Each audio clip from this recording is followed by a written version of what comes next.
মুসলমান ভাই, মহানবী সাল্লাল্লাহু আলাইহি ওয়াসাল্লাম আমাদের জন্য কত বড় হিতাকাঙ্ক্ষী ছিলেন, কত বড় মহব্বত করতেন জানার দরকার আছে না নাই?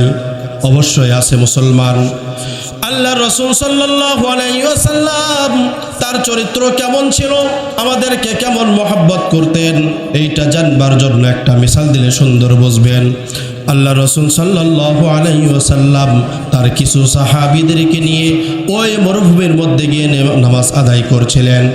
এই নামাজ আদায় করার সময় একজন সাহাবী বর্ণনা করেন, ওই লোকটা তখনও ইসলাম গ্রহণ করেন নাই, তখনও ইহুদি ছিলেন।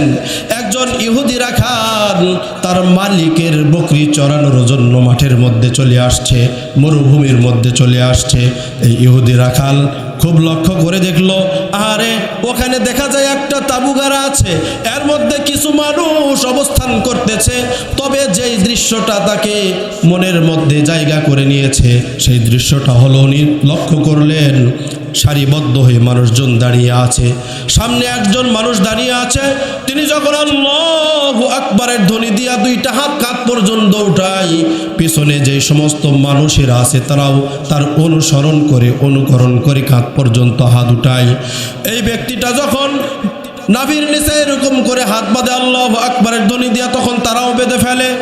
এই মানুষটা যখন আল্লাহু আকবারের ধ্বনি দিয়া রুকুর মধ্যে চলে যায়, তখন সবগুলা মানুষ তার অনুসরণ করে রুকুর মধ্যে চলে যায়। এই মানুষটা যখন আল্লাহু আকবারের ধ্বনি দিয়া সিজদায় লুটে পড়ে, সবগুলা মানুষ তার অনুসরণ করে সিজদায় লুটে পড়ে। তিনি লক্ষ্য করলেন, আহারে এটা কেমন মানুষ, মানুষকে মানুষ হয়ে এতটা অনুসরণ করতে পারে, এর আগে জীবনও দেখি নাই। আল্লাহ রাসূল সাল্লাল্লাহু আলাইহি ওয়াসাল্লাম নামাজটা যখন শেষ করলেন, নামাজ শেষ করবার পরে দেখেন একজন যুবক তার দিকে অবাক নেত্রে চেয়ে আছে। আল্লাহ রাসূল সাল্লাল্লাহু আলাইহি ওয়াসাল্লাম তাকে ডাক দিলেন, ওহে যুবক, তুমি আমার কাছে এসো। উনি কাছে আসলেন, আসার পরে বললেন, আরো কাছে এসো। যুবক লক্ষ্য করলো, আমি একজন সামান্য রাখাল, আমার সমাজে তেমন দাম নাই, মানুষ আমাকে তেমন মহব্বত করে না, আমার চেহারাটাও খুব একটা ভালো না, আমি রাখাল, কারণ আমি বকরি চড়াই, এই কারণে মরুভূমির ধুলাবালি কাদাবালি আমার শরীরে লেগে আছে। এরপরও তিনি মহব্বত করে আমাকে কাছে ডাকছেন। উনি কাছে গেলেন, রসুলের এই আচরণ দেখার পরে উনি বলেন, হুজুর, যদি অনুমতি হয় আপনাকে কয়েকটা প্রশ্ন করতে চাই। রাসূলুল্লাহ সাল্লাল্লাহু আলাইহি ওয়াসাল্লাম বলে, ওহে যুবক, তুমি কি অনুমতি চাও, কি প্রশ্ন করতে চাও, প্রশ্ন করতে পারো। আল্লাহর রসুলকে তখন তিনি জিজ্ঞাসা করলেন, হুজুর আপনার নাম কি? আল্লাহ রসুল সাল্লাল্লাহু আলাইহি ওয়াসাল্লাম উত্তরে বললেন, আমার নাম হলো মুহাম্মদ। আপনার বাকি পরিচয় কি? আল্লাহ রসুল বলেন, আমি আখিরি জামানার উম্মতদের জন্য আল্লাহর পক্ষ থেকে নবী হিসেবে দুনিয়াতে এসেছি। তখন যুবক প্রশ্ন করে, ও গো নবী, আপনার কাজ কি? নবী আলাইহিস সালাতু ওয়াস সালাম তখন উত্তরে বলেন, উত্তরটা খেয়াল করেন মুসলমান। রাসূলুল্লাহ সাল্লাল্লাহু আলাইহি ওয়াসাল্লাম উত্তরে বলেন, আমার কিছু উম্মত ওয়া আনতুম আলা শাফা হুফরাতিম মিনান নার, আমার কিছু উম্মত জাহান্নামের দ্বার প্রান্তে অবস্থান করতেছে। কোথায় অবস্থান করে? জাহান্নামের দ্বার প্রান্তে অবস্থান করতেছে। কখন জানি আমার উম্মতেরা তাদের গুনাহের কারণে, তাদের পাপের কারণে জাহান্নামের আগুনের মধ্যে পড়ে যায়। আমার এই সমস্ত গুনাহগার উম্মতকে বুঝিয়ে সুঝিয়ে মহব্বতের সাথে ডেকে ডেকে জান্নাতের রাস্তা দেখে দেওয়াই হলো আমার কাজ। যুবকের কানের মধ্যে যখন জান্নাত শব্দ ঢুকেছে, যুবকের অন্তরের মধ্যে কৌতূহল সৃষ্টি হয়ে গেছে। যুবক জিজ্ঞাসা করে, ইয়া রাসূলুল্লাহ, আপনি যে জান্নাতের কথা বললেন, এই জান্নাতটা যদি আমি ক্রয় করতে চাই, যদি এটা আমি হাসিল করতে চাই, তাহলে আমাকে কি করতে হবে? রাসূল কারীম সাল্লাল্লাহু আলাইহি ওয়াসাল্লাম বলেন, ওহে যুবক, যদি তুমি আল্লাহর জান্নাতের মালিক হইতে চাও, সর্বপ্রথম তোমাকে কালিমা পাঠ করে মুসলমান হতে হবে। বলেন আল্লাহু আকবার। মুসলমান ভাইরা আমার, যুবক আর দেরি করলেন না। যুবক সঙ্গে সঙ্গে বলেন, ইয়া রাসূলুল্লাহ, আমার হাত, আপনার হাতটা এগিয়ে দেন, আপনার হাতখানার উপর হাত রেখে ইসলাম গ্রহণ করতে চাই। আল্লাহু আকবার। রসুল করিম সাল্লাল্লাহু আলাইহি ওয়াসাল্লামকে রসুল করিম সাল্লাল্লাহু আলাইহি ওয়াসাল্লাম তখন যুবকের হাতখানা ধরে কালিমাতুশ শাহাদা পাঠ করে তাকে ইসলাম গ্রহণ করালেন। ইসলাম গ্রহণ করবার পরে যুবক জিজ্ঞাসা করে, ইয়া রাসূলুল্লাহ, আমি তো মুসলমান হয়ে গেলাম, এখন আমার কাজটা কি? রসুল বলেন, ও হে যুবক, ওই যে তাকিয়ে দেখো, বদরের ওই প্রান্তে যুদ্ধ চলতেছে, মুসলমান আর বেঈমানদের মধ্যে যুদ্ধ চলে। যদি তুমি এই যুদ্ধের ময়দানে অংশগ্রহণ করো, যদি আল্লাহর দ্বীনের জন্য কাফেরদেরকে হত্যা করতে পারো, অথবা তুমি আল্লাহর দ্বীনের জন্য নিজের জানটাকে কুরবান করে দিতে পারো, তাহলে আল্লাহ তাআলা তোমাকে জান্নাতের মেহমান বানায়া দিবে। যুবক বললেন, ইয়া রাসূলুল্লাহ, সব ঠিক আছে, তবে আপনি জানেন আমি একজন মানুষের রাখাল, একজন মালিকের কাজ করি, তার বকরি নিয়ে, তার ছাগল নিয়ে আমি মরুভূমিতে আসছি, ছাগলগুলোর কি অবস্থা হবে? রসুল করিম সাল্লাল্লাহু আলাইহি ওয়াসাল্লাম বলেন, যুবক সাহাবীরে, ওই ছাগলের চোয়ালের মধ্যে একটু হাত রেখে তাকে তার মালিকের বাড়ির দিকে ইশারা করে দাও, সবগুলা ছাগল দেখবা তার মালিকের বাড়িতে চলে গেছে। যুবক বলে, তৎক্ষণাৎ আমি এই ছাগলগুলাকে মালিকের বাড়ির দিকে ইশারা করে দিলাম, সবগুলা ছাগল মালিকের বাড়িতে চলে গেল। বলেন আল্লাহু আকবার। এরপরে যুবক আর কোন রকমের দেরি করলেন না, সঙ্গে সঙ্গে বদরের ওই প্রান্তে যেই যুদ্ধের ময়দান, এই যুদ্ধের ময়দানে ঝাঁপিয়ে পড়লেন। ঝাঁপিয়ে পড়ার পরে কিছুক্ষণ যুদ্ধ করলেন। যুদ্ধ করতে করতে একটা সময় এই যুবক আল্লাহ তাআলার দরবারে শাহাদাতের অমীয় সুধা পান করলেন। এই যুবক যখন শহীদ হয়ে গেলেন, যুদ্ধ যখন শেষ হয়ে গেল, আল্লাহর নবীর সাহাবারা মুসলমানদের তাদের লাশ যখন সংগ্রহ করছেন, কিছু মুসলমান সেখানে শহীদ হয়ে গেছেন। কয়েকজন সাহাবী বলে, ইয়া রাসূলুল্লাহ, এটা কোন যুবকের লাশ? এই যুবকটা কাফের না বেঈমান নাকি মুসলিম, আমরা তো চিনি না। রাসূলুল্লাহ সাল্লাল্লাহু আলাইহি ওয়াসাল্লাম বলেন, আমাকে নিয়ে চলো। রাসূলুল্লাহ সাল্লাল্লাহু আলাইহি ওয়াসাল্লাম সেখানে যাওয়ার পরে ওই যুবকের লাশের চেহারার দিকে তাকিয়ে তার চোখ দিয়ে যেন মুক্তার দানার মতো পানি ঝরে পড়তেছে। সাহাবায়ে কেরাম জিজ্ঞাসা করলেন, ইয়া রাসূলুল্লাহ, ইয়া হাবিবাল্লাহ, এটা এমন কোন যুবক? এই যুবককে তো আগে কখনো আমরা দেখি নাই। এই যুবক যদি মুসলিম হতো তাহলে তো আমরা চিনতাম, এই যুবককে কখনো দেখি নাই, অথচ যুবকের চেহারা দেখে আপনার চোখ দিয়ে পানি ঝরে। রাসূল করিম সাল্লাল্লাহু আলাইহি ওয়াসাল্লাম বলেন, ও আমার সাহাবারা শোনো, এটা হলো আমার আসওয়াদ বিন গালিব। এই আসওয়াদ বিন গালিব কিছুক্ষণ পূর্বে আমার হাতে হাত রেখে ইসলাম গ্রহণ করেছে। এই সাহাবী ইসলাম গ্রহণ করার পর থেকে নিয়ে এক ওয়াক্ত নামাজ পড়ে নাই। বলেন কি পড়ে নাই? নামাজ পড়ে নাই, মানে তার এখনো নামাজের সময় হয় নাই। এই যুবক সাহাবী ইসলাম গ্রহণ করার পরে কাবা শরীফ তাওয়াফ করার মতো সময় পায় নাই। ইসলাম গ্রহণ করার পরে দান সাদাকা করবে, তেমন কোনো ভালো কাজ করবে কোনো সময় পায় নাই। আমার হাতে হাত রেখে ইসলাম গ্রহণ করেছে, তৎক্ষণাৎ যুদ্ধের ময়দানে ঝাঁপিয়ে পড়েছে। ঝাঁপিয়ে পড়ার পরে যেহেতু সে যুদ্ধ করে আল্লাহ তাআলাকে রাজি খুশি করবার জন্য, আল্লাহ তাআলার দরবারে আল্লাহ তাআলার দ্বীনের জন্য তার জীবনটাকে বিলিয়ে দিয়েছেন, তার বুকের তাজা রক্ত জমিনে ঢেলে দিয়েছেন। এই জন্য আল্লাহ রাব্বুল আলামিন আমার এই যুবক সাহাবীকে জান্নাতুল ফিরদাউসের মেহমান বানায়া দিয়েছে। মুসলমান ভাই আমার, দেখেন একজন সাহাবী সবে মাত্র ইসলাম গ্রহণ করেছেন, নামাজ পড়ার তো সময় পায় নাই, কখন পড়বে? দান খয়রাত কিচ্ছু করে নাই, কাবা শরীফের তাওয়াফও করে নাই, অথচ আল্লাহ তাআলার দ্বীনের জন্য নিজের জানটাকে কুরবান করবার জন্য আল্লাহ তাআলা তাকে জান্নাতুল ফিরদাউসের মেহমান বানায়া দিয়েছে। একটু খেয়াল করে দেখেন, আমাদের জীবনে আমাদের হায়াতে কত সময় আমরা অনর্থক নষ্ট করি। শত শত হাজার হাজার ওয়াক্ত চলে যাচ্ছে, আমরা নামাজে যাই না। আমাদের জান্নাতটা হাসিল করার জন্য, জান্নাতের মালিক হওয়ার জন্য শত শত সুযোগ আমাদের সামনে আছে, কিন্তু আমরা কবুল করি না। মুসলমান ভাইরা আমার, কথাগুলা খুব খেয়াল করে শুনবেন। আল্লাহ রাব্বুল আলামিন এতক্ষণে আমরা বুঝলাম আমাদের হেদায়েতের জন্য দুইটা জিনিস দিয়েছেন। বলেন কয়টা? এক একটা হলো পবিত্র কোরআন আল কারীম নাজিল করেছেন, আরেকটা জিনিস হলো পবিত্র কোরআন আল কারীমের শিক্ষক হিসাবে মুহাম্মাদুর রাসূলুল্লাহ সাল্লাল্লাহু আলাইহি ওয়াসাল্লামকে নবী হিসাবে পাঠিয়েছেন। এই জন্য আল্লাহ রাব্বুল আলামিন বলেন, কুল ইন কুনতুম তুহিব্বুনাল্লাহা ফাত্তাবিউনি ইউহিব্বুকুমুল্লাহু ওয়া ইয়াগফির লাকুম যুনুবাকুম ওয়াল্লাহু গফুরুর রহিম। আল্লাহু আকবার। আল্লাহ রাব্বুল আলামিন ঘোষণা দেন, ও আমার গোলাম, যদি তোমরা আমি আল্লাহকে ভালোবাসতে চাও, কাকে ভালোবাসতে চাও? যদি আমি আল্লাহকে ভালোবাসতে চাও, সর্বপ্রথম আমার নবী মুহাম্মদুর রাসূলুল্লাহ সাল্লাল্লাহু আলাইহি ওয়াসাল্লামকে মহব্বত করো। যদি নবী করিম সাল্লাল্লাহু আলাইহি ওয়াসাল্লামকে মহব্বত করতে পারো, তাহলে গোলাম আমাকে তোমার মহব্বত করার দরকার নাই, আমাকে ভালোবাসার দরকার নাই, আমি স্বয়ং আল্লাহ রাব্বুল আলামিন তোমাকে ভালোবাসবো। চাই না বেহেশত, ভয় পাই না জাহান্নাম, আমি চাই না বেহেশত, ভয় পাই না জাহান্নাম, আমার কপালে লিখে দিও দয়াল নবীর নাম, আমার কপালে লিখে দিও দয়াল নবীর নাম। বলেন নাউজুবিল্লাহ।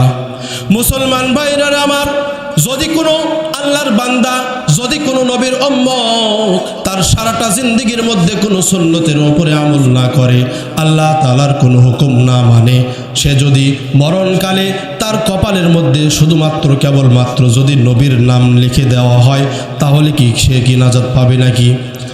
সে তো নাজাত পাবেই না, বরং তার বুকের এত বল, ইমানের এত বল। আরও গান বলে, আরও কি বলে?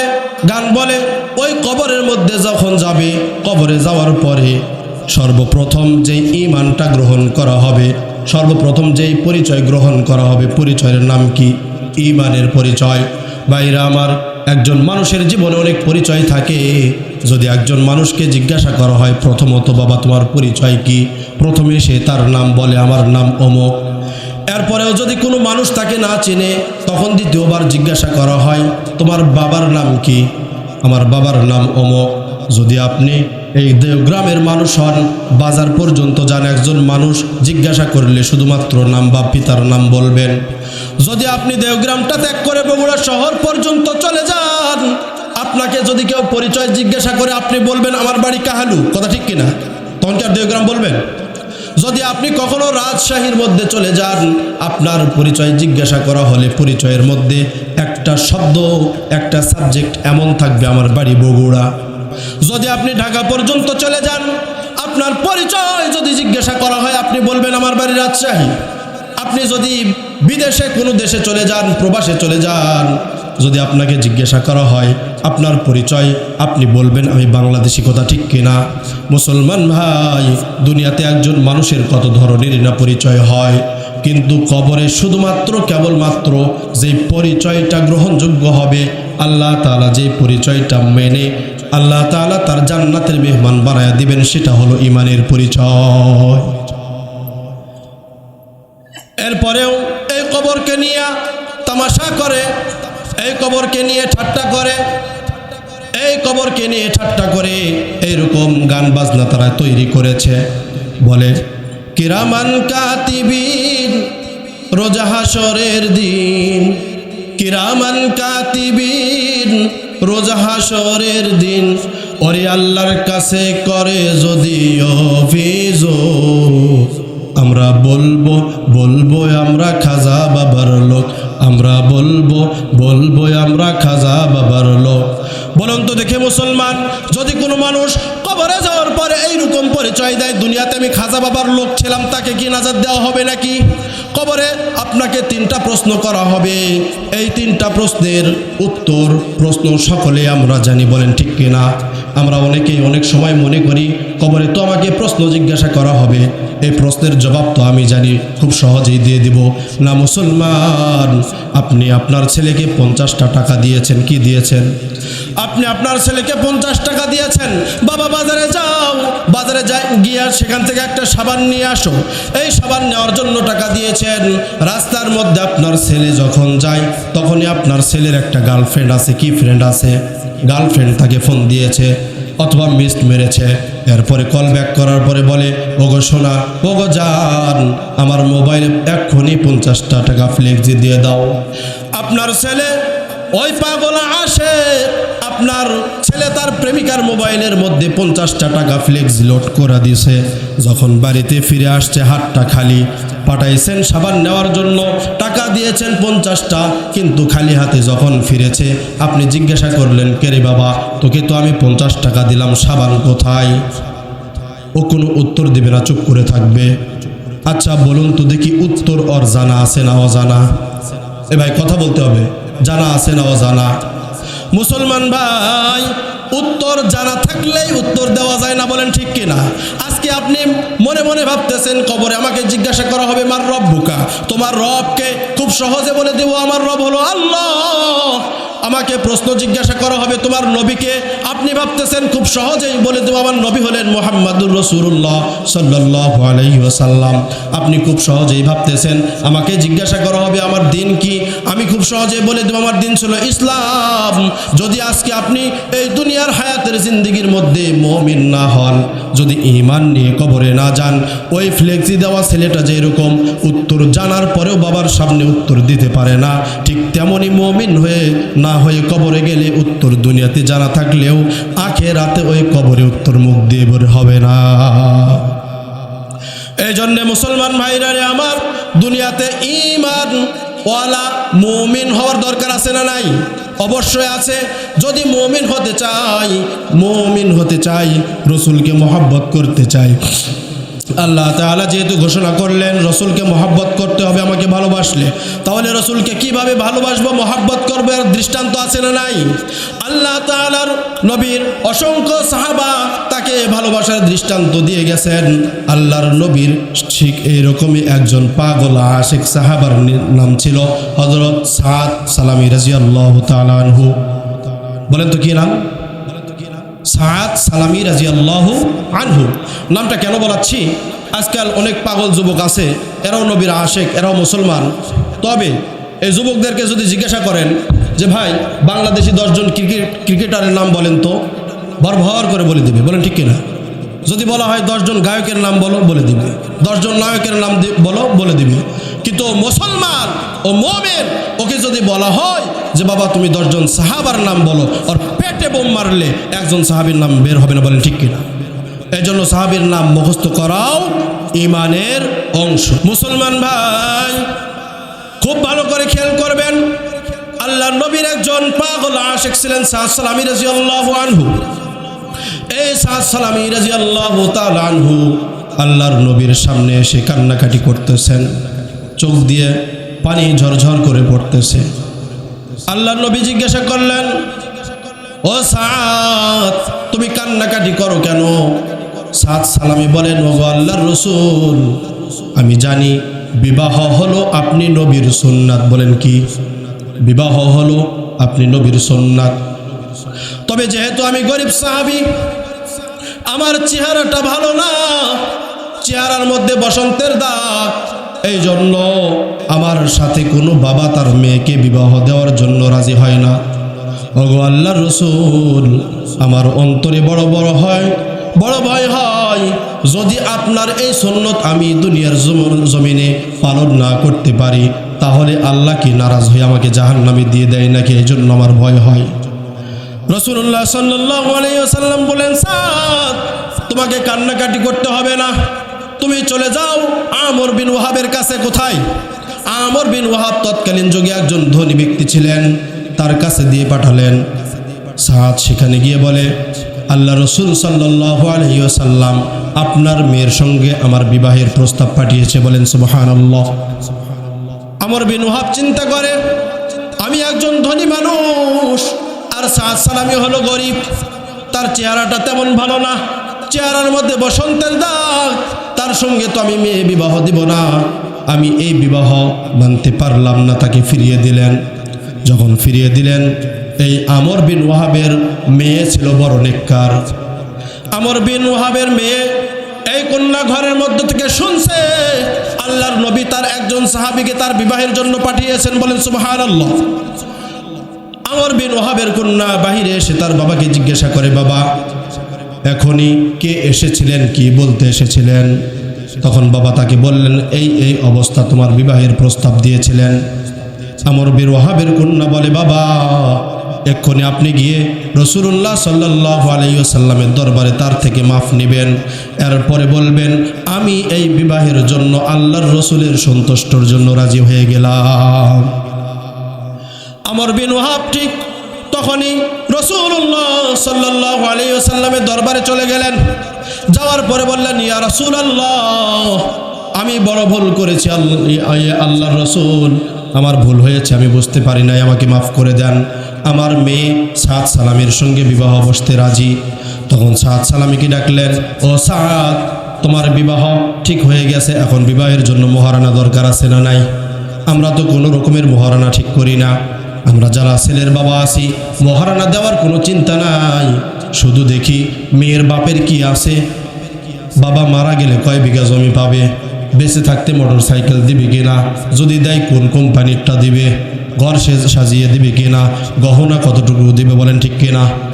কিন্তু সাদ সালামি বললেন, ইয়া রাসূলুল্লাহ, আমি তো গরিব মানুষ, আপনি ভালো করে জানেন, আমার বিবাহের মহারণা 400 দিরহাম নির্ধারণ করা হয়েছে, এই 400 দিরহাম আমি কোথায় পাবো? রাসূলুল্লাহ সাল্লাল্লাহু আলাইহি ওয়াসাল্লাম বলেন, সাদ, তুমি আমার সাহাবী হযরত ওসমান গনি রাদিয়াল্লাহু তাআলা আনহুর কাছে চলে যাও, উনি তোমাকে 200 দিরহাম দিয়ে দিবে। বলেন সুবহানাল্লাহ। সাদ সালামি রাদিয়াল্লাহু তাআলা আনহু হযরত ওসমান গনির কাছে চলে গেলেন। যাওয়ার পরে হযরত ওসমান গনি তার হাতে 200 দিরহাম দিয়ে দিলেন। 200 দিরহাম দেওয়ার পরে বলে, ইয়া রাসূলুল্লাহ, 200 হলো, আরো 200 বাকি আছে। রাসূলুল্লাহ সাল্লাল্লাহু আলাইহি ওয়াসাল্লাম বলেন, তুমি হযরত আলীর কাছে চলে যাও, হযরত আলী তোমাকে 200 দিরহাম দিয়ে দিবে। বলেন সুবহানাল্লাহ। হযরত আলীর দরবারে চলে গেলেন। হযরত আলীকে যাওয়ার পরে সেখানে সব কিছু বলার পরে হযরত আলী 200 দিরহাম দিয়ে আরও কিছু অতিরিক্ত দিলেন। দেওয়ার পরে রসুলের দরবারে আসলেন, ইয়া রাসূলুল্লাহ, আমার তো বিয়ের ধার্যকৃত মহারণা যেটা ছিল সেটা আমি পেয়ে গেছে, এবার বিবাহ করতে চাই। রাসূলুল্লাহ সাল্লাল্লাহু আলাইহি ওয়াসাল্লাম বলেন, সাদ, তুমি এই 400 দিরহাম নিয়ে বাজারে চলে যাও, বিবাহের জন্য যেই সমস্ত বাজার দরকার সব কিছু রেডি করে ফেলো। হযরত সাদ সালামি রাদিয়াল্লাহু তাআলা আনহু বাজারে চলে গেলেন। বাজারে যাওয়ার পরে যখনই দোকান থেকে জিনিস ক্রয় করবেন, উনি খেয়াল করে দেখেন যুদ্ধের দামাম বেজে গেছে। উনি খেয়াল করে দেখেন কে যেন যুদ্ধের ডাক দিছে, যুদ্ধের ময়দানে যেতে হবে। উনি মনে করলেন যেখানে আল্লাহর রসুল সাল্লাল্লাহু আলাইহি ওয়াসাল্লাম জিহাদ করবেন আর আমি সাদ সালামি নতুন বউ নিয়ে বাসর করব, এটা কখনো হইতে পারে না। সাদ সালামি রাদিয়াল্লাহু তাআলা আনহু ওই 400 দিরহাম দিয়ে উনি একটা তরবারি কিনলেন, একটা ডাল কিনলেন, পোশাক কিনলেন যুদ্ধের। এরপরে যুদ্ধের ময়দানে ঝাঁপিয়ে পড়লেন। যুদ্ধ যখন শেষ হয়ে গেল, শেষ হতে হতে এক পর্যায়ে হযরত সাদ সালামি রাদিয়াল্লাহু তাআলা আনহু শাহাদাতের অমীয় সাজা পান করলেন।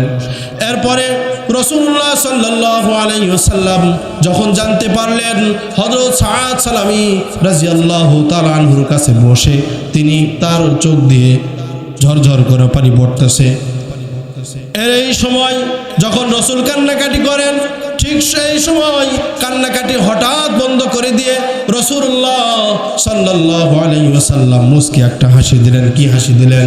মুস্কি হাসি দিলেন। এরপরে আল্লাহ রসুল সাল্লাল্লাহু আলাইহি ওয়াসাল্লাম চোখটা ফিরিয়ে আনিলেন। সাহাবায়ে কিরাম জিজ্ঞাসা করলেন, ইয়া রাসূলুল্লাহ, আপনার জীবনে এরকম আমল দেখলাম, এই আমলের কারণ কি?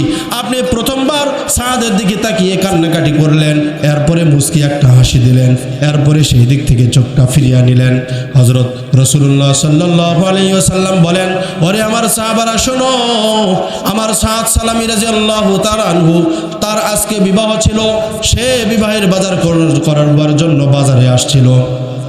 বাজারে আসার পর যখন তার কানের মধ্যে যুদ্ধের খবর চলে গেছে, সে চিন্তা ভাবনা করছে আমার রাসূল যুদ্ধের ময়দানে থাকবে আর আমি নতুন বউ নিয়ে বাসর করবো, এটা তো হতে পারে না।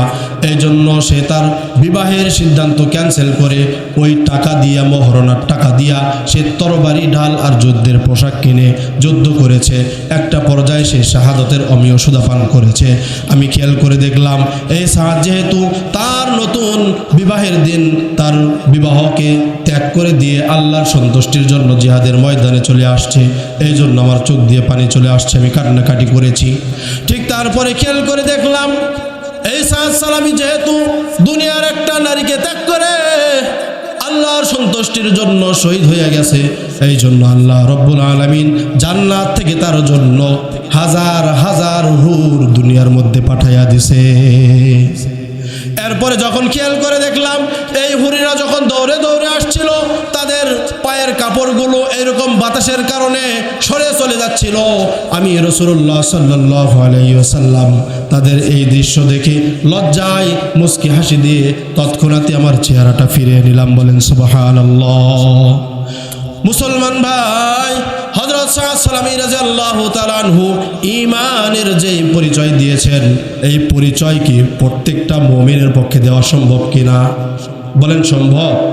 কেউ পারবে? আপনি পারবো? হ্যাঁ সম্ভব।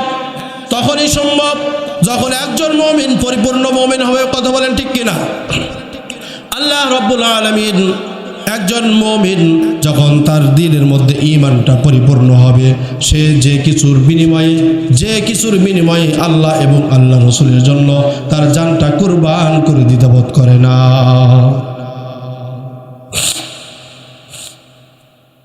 মুসলমান ভাই, এই জন্য আল্লাহ রাব্বুল আলামিন একজন মুমিনের গুণ বর্ণনা করেছেন। আল্লাহ তাআলা বলেন, আমার যে বান্দা, আমার যে গোলাম মুমিন হবে, ন্যূনতম তার মধ্যে 5টা গুণ থাকবে। বলেন কয়টা থাকবে? 5টা গুণ থাকতে হবে। আল্লাহ তাআলা ঘোষণা করেন, ইন্নামাল মুমিনুনা আল্লাযীনা ইযা যুকিরাল্লাহু ওয়াজিলাত কুলুবুহুম। আমার যেই সমস্ত বান্দা, আমার যেই সমস্ত গোলাম যারা মুমিন হবে, তাদের 1 নাম্বার গুণ হবে, তাদের সামনে যখন আল্লাহ রাব্বুল আলামিনের কথা আলোচনা হবে, পবিত্র কুরআন আল কারীমের আলোচনা হবে, হাদিসের আলোচনা হবে, তখন তাদের অন্তরটা বিগলিত হয়ে যাবে। বলেন সুবহানাল্লাহ। আল্লাহ রাব্বুল আলামিনের এইরকমই একজন বান্দা ছিলেন হযরত আব্দুল্লাহ ইবনে মুবারক। হযরত আব্দুল্লাহ ইবনে মুবারক ছিলেন জগৎ বিখ্যাত একজন মুহাদ্দিস। আব্দুল্লাহ ইবনে মুবারক যখন যুবক ছিলেন, এই যুবক বয়সে তিনি একটা মেয়ের প্রেমে পড়ে গেলেন, নারীর প্রেমে পড়ে গেলেন। বলেন তো দেখি আজকাল আমাদের যুবক ভাইরা প্রেমে পড়ে কিনা? এইরকম আব্দুল্লাহ ইবনে মুবারক প্রেমে পড়ে গেলেন। ওই যুবতীর সঙ্গে কোনো একটা মাধ্যমে কথা হলো, কালকে বিকালবেলা ওই জায়গায় আসিও, আমি তোমার জন্য অপেক্ষা করব।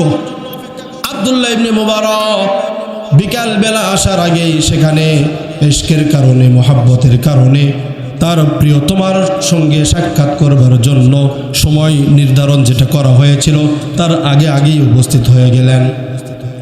তিনি এমন আশেক ছিলেন, মেয়েটাকে এত মোহাব্বত করতেন, এই মেয়েটাকে পাওয়ার জন্য, তার সাক্ষাৎ লাভের জন্য তিনি এমনভাবে ধ্যানমগ্ন ছিলেন, সারাটা রাত্রি সেখান দিয়ে কাটিয়ে গেছে, তিনি বুঝতে পারেন নাই।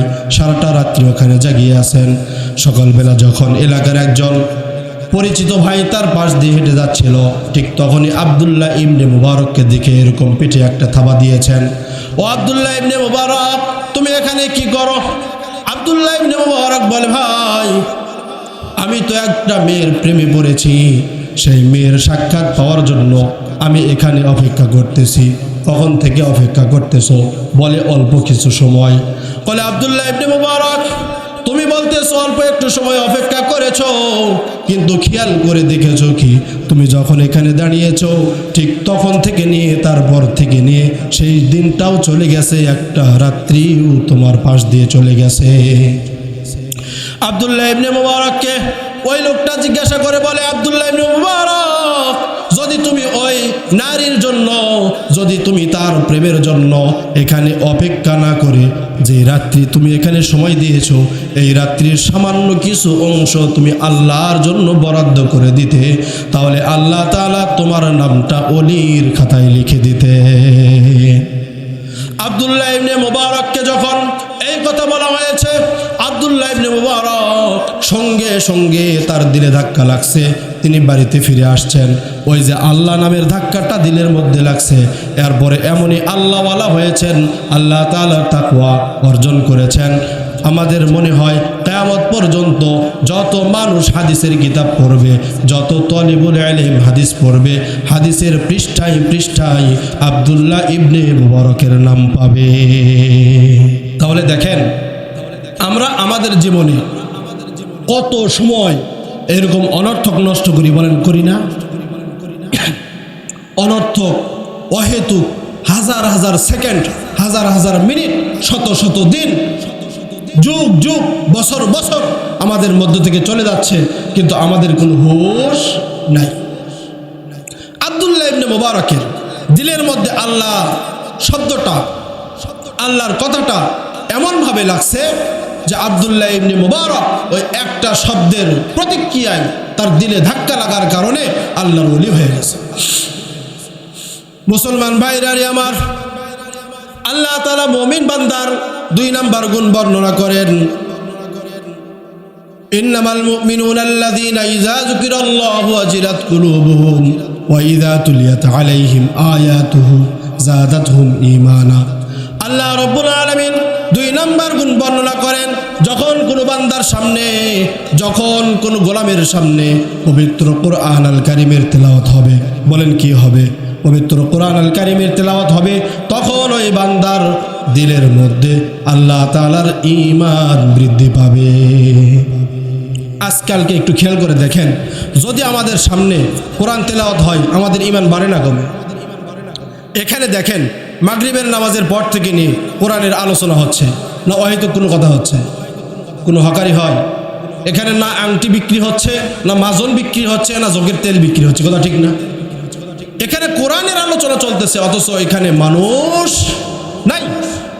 অথচ ওই যে দেখেন শয়তানের আঁকড়া একটা মেলা বসেছে, তার মধ্যে মানুষের অভাব নাই।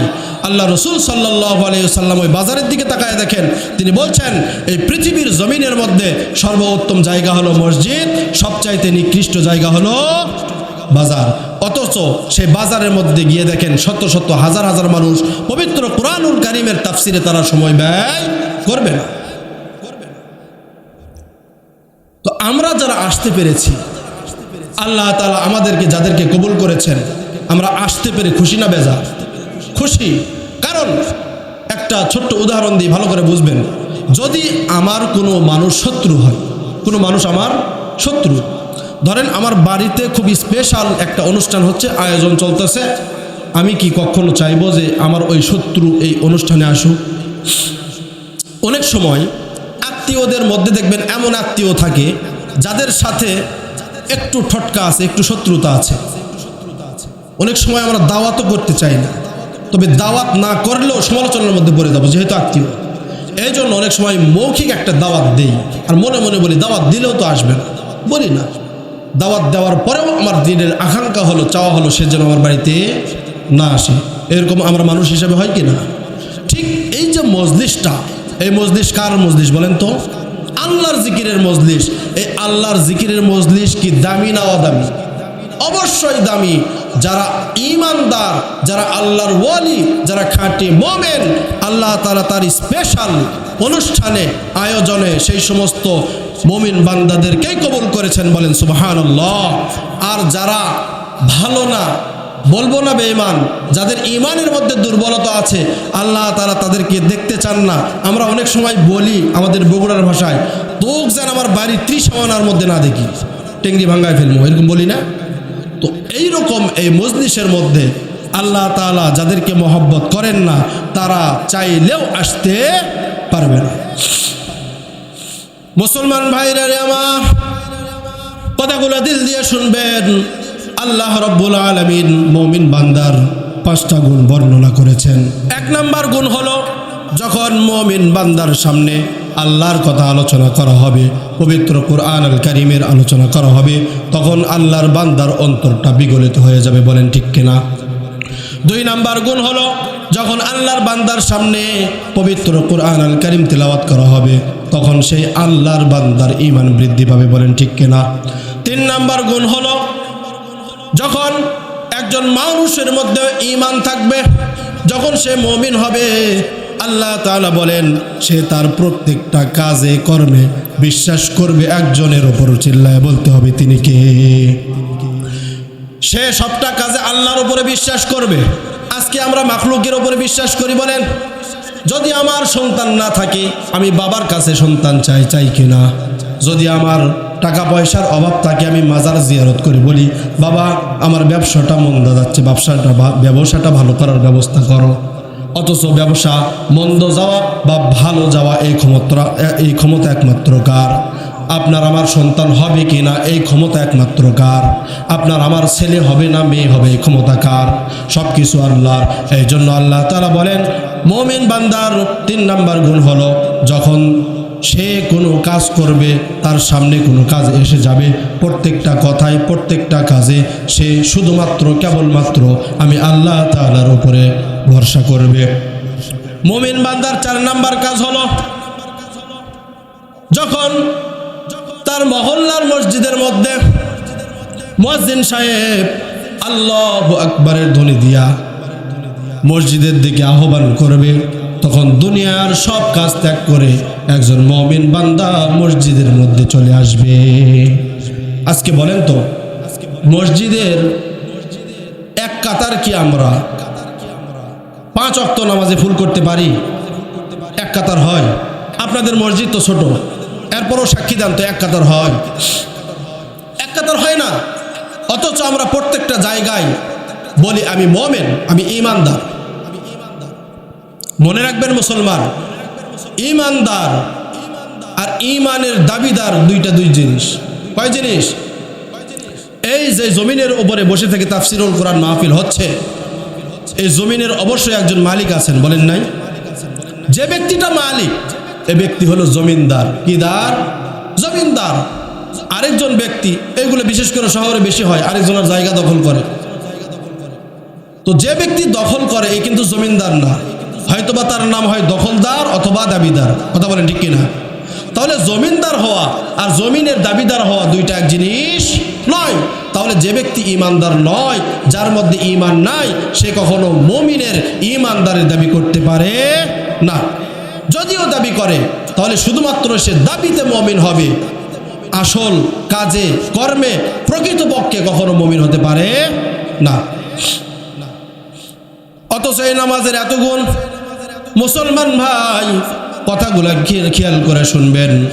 আল্লাহ রসুল সাল্লাল্লাহু আলাইহি ওয়াসাল্লাম যখন ইন্তেকাল করবেন, ইন্তেকালের পূর্ব মুহূর্তে তার হুজরা খানার মধ্যে যখন শুয়ে আছেন, একটু খেয়াল করে দেখলেন সাহাবায়ে কেরাম জামাত আদায় করবার জন্য মসজিদের মধ্যে চলে আসছে।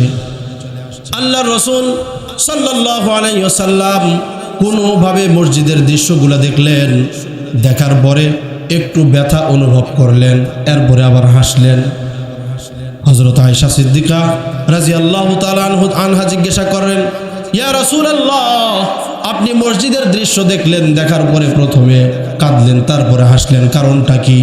রাসূল আমার বলেন, ও আয়েশা, এই যে এতগুলা সাহাবী দেখছো, তারা সারাটা জীবন আমি রসুলের পেছনে নামাজ পড়েছে, ইক্তেদা করেছে। আজকে আমি রসুল জামাতে যাইতে পারি নাই, এই জন্য আমার সাহাবাদের মনের মধ্যে ব্যথা। রসুল আমার জামাতে ইমাম হতে পারলেন না, আমরা রসুলের মুক্তাদি হতে পারলাম না। আর আমি রসুলের মনের মধ্যে ব্যথা হলো, আমার এই সমস্ত সাহাবীদেরকে নিয়ে তারা আমার পেছনে ইক্তেদা করেছে, আমি মহান রবের ইমামতি করেছি, তার দরবারের ইমামতি করেছি, মসজিদের ইমামতি করেছি। আমারও দিলের ব্যথা, আমার সাহাবায়ে কেরামের দিলের ব্যথা, এই জন্য আমি প্রথমে কাঁদলাম, এরপরে হেসে দিলাম। যখন হযরত আবু বকর আল্লাহু আকবার বলে তাকবীর বেঁধেছে, সবগুলা সাহাবায়ে কেরাম তার অনুকরণ করে নামাজের মধ্যে দাঁড়ায়া গেছে। আমার মনে হয় আমি আর বেশিক্ষণ দুনিয়াতে থাকবো না। যখন আমি চলে যাব, আমার যাওয়ার সময়টা হয়ে গেছে, আল্লাহ তাআলা যদি আমাকে জিজ্ঞাসা করে, ও আমার বন্ধু, আপনি আপনার উম্মতদেরকে কোন অবস্থায় দেখে আসছেন? আল্লাহ রাসূল সাল্লাল্লাহু আলাইহি ওয়াসাল্লাম মনে বড় আশা নিয়া, মনে বড় ব্যথা নিয়ে এই কথাটা বলছেন, বাবাজি আমার, আমি আল্লাহকে জবাব দিব, আল্লাহ, আমি দুনিয়া থেকে আসার সময় দেখে আসলাম আমার পাগল আশেক উম্মতেরা আপনার কুদরতি পায়ে সিজদায় লুটে পড়েছে। অথচ আমরা নামাজ পড়ি না ভাই, নামাজের সময়ই নাই। একটা বিষয় খেয়াল করেন, এই যে মোবাইল, ঘন্টার পর ঘন্টা মোবাইল টিপার সময় আছে না নাই? আছে। আজকে যুবক ভাইরা ঘন্টাকে ঘন্টা গেম খেলে সময় নষ্ট করে দিচ্ছে। আমি বাজারে আড্ডা দিব, আমার সময় আছে। আমি নির্বাচন করব, আমার সময় আছে। আমি আমার নেতার পিছনে যাব, আমার সময় আছে। আমি সবজি আবাদ করব, জমি চাষাবাদ করব, আমার সময় আছে। আমি টিভি সিনেমা দেখব, চায়ের স্টলে আড্ডা দিব, আমার সময় আছে। কিন্তু আমি নামাজ পড়ব, আমার সময় নাই। বলুন তো দেখি, আমাদের এই যে হায়াত, এই হায়াতটা দিয়েছেন একজন, তিনি কে? এই পুরোটা হায়াত তিনি আমাদেরকে দিলেন। তার দেওয়া হায়াতকে আমি সব সময় দুনিয়ার কাজে ব্যবহার করতেছি, অথচ এমপি মন্ত্রী নেতাদেরকে আমরা দেখছি এই টেবিলের মধ্যে লাথি মেরেছে, এই মাইকটা কেড়ে নিয়েছে, বক্তাদেরকে এমন ভাষায় গালিগালাজ করেছে, শুয়োরের বাচ্চা, কুত্তরের বাচ্চা, স্টেজ থেকে নেমে যায়। এরকম ভিডিও দেখছেন না? দেখেন নাই? মুসলমান ভাই, প্রত্যেকটা নেতা, প্রত্যেকটা ক্ষমতাশালী দল, তারা জানে হুজুরেরা, এই আলেমেরা যা বলে কোরআন থেকে বলে, সত্য বলে। বলেন ঠিক কিনা? তারাও কিন্তু জানে সত্যই বলে। ওই যে আবু জেহেলের ঘটনা শুনলেন, এই আবু জেহেল একদিন, আবু জাহেল একটা রেস্টুরেন্টের মধ্যে, হোটেলের মধ্যে বসে আছে, তার একজন বন্ধুকে নিয়ে মদ পান করবে। এই মদ পান করার সময় আবু জাহেলের বন্ধু আবু জাহেলকে জিজ্ঞাসা করছে, বন্ধু, তুমি একটু বলো তো মুহাম্মদ কি সত্য নবী কিনা? আবু জাহেল বলে, হ্যাঁ সত্য নবী। মুহাম্মদ যে কোরআন নিয়ে এসেছেন এটা সত্য কিনা? বলে সত্য। মুহাম্মাদের খোদা সত্য কিনা? হ্যাঁ সত্য। তাহলে বন্ধু, যেহেতু তুমি মুহাম্মাদের খোদাকে মানো, মুহাম্মাদের নবুয়তকে মানো, মুহাম্মাদের কোরআনকে মানো, তাহলে মিসাই অযথাই মাঝখানে পেঁচ লাগাইছো কেন? আবু জাহেল পেঁচ লাগাইছে না লাগাইনি? তুমি জানো আল্লাহ সত্য, কোরআন সত্য, আল্লাহর রাসূল সত্য, এরপরেও তুমি পেঁচ লাগাইছো কেন? আবু জাহেল বলে, ওরে বন্ধুরে, আমি যদি এই সত্যটা গ্রহণ করি, তাহলে আমার নেতাগিরি, পাতিগিরি আমার সমাজ থেকে ছুটি বিদায় নেবে। ঠিক আজকের আমাদের এই জামানার মধ্যে, আমাদের এই যুগের মধ্যে, এই সময়ের মধ্যে এমন কিছু নেতা আছে, তারা জানে আলেম ওলামা যা বলে হক বলে, আলেম ওলামা যা বলে সত্য বলে, যা বলে কোরআন থেকে বলে, এরপরেও তাদেরকে মিথ্যা অপবাদ দিয়া জেলের মধ্যে বছরের পর বছর বন্দি করে রাখে, তাদেরকে ফাঁসির মঞ্চে ঝুলাইয়া দেয়, এরপরেও সত্যটাকে মুখ দিয়ে স্বীকার করে না। কারণ যদি স্বীকার করা হয় তাহলে আল্লাহর দ্বীনের বিজয় হয়ে যাবে, আর তাদের নেতাগিরি ধ্বংস হয়ে যাবে। বলেন ঠিক কিনা? শুধু তারাই দিনটাকে ধ্বংস করছে না, তাদের কারণে অনেক নাস্তিক, অনেক মুরতাদ, অনেক নবীর দুশমন সুযোগ পেয়ে যাচ্ছে, তারাও কথা বলতেছে। বলেন ঠিক কিনা? বহিরাগত দেশ থেকে অনেক নাস্তিকেরা আমাদের নবীর শানের উপরে, মর্যাদার উপরে মাঝে মাঝে আঘাত করে, পবিত্র কোরআনুল কারীমকে নিয়ে কথা বলে, হযরত আয়েশা সিদ্দিকাকে নিয়ে কটুক্ষ করে। এরকম করে কিনা? এরকম করার সাহস তারা কোথায় পায়? যেখানে আমাদের দেশের প্রধান প্রধান নেতারা যখন ইসলামের বিরুদ্ধে, তখন তারা তো কথা বলার সাহস পাবে, এটাই স্বাভাবিক। কিন্তু মুসলমান মনে রাখতে হবে, এটা হলো মুসলিমের দেশ। কিসের দেশ? এটা হলো কোরআনের দেশ। এই দেশটা হলো শাহজালালের দেশ, এই দেশটা হলো শাহপরানের দেশ, এই দেশটা হলো ওলি আউলিয়ার দেশ, এই দেশটা হলো আলেম ওলামার দেশ, এই দেশটা হলো মসজিদ মুক্ত মাদ্রাসার দেশ। এই দেশের মধ্যে যতদিন পর্যন্ত ন্যূনতম ঈমান নিয়ে আমরা দুনিয়ার জমিনে বেঁচে আছি, আমাদের শরীরের মধ্যে এক ফোঁটা রক্ত আছে, ততদিন পর্যন্ত যদি কোনো বেঈমান দ্বীনের বিরুদ্ধে, আল্লাহর দ্বীনের বিরুদ্ধে, কোরআনের বিরুদ্ধে, রসুলের বিরুদ্ধে কথা বলে, তাহলে জান প্রাণ দিয়ে সেইগুলা প্রতিহত করা এবং ইসলামের পতাকাকে উচ্চ করে ধরবার জন্য কে কে রাজি আছেন? দুইটা হাত তুলে আল্লাহকে দেখায়া দেয়।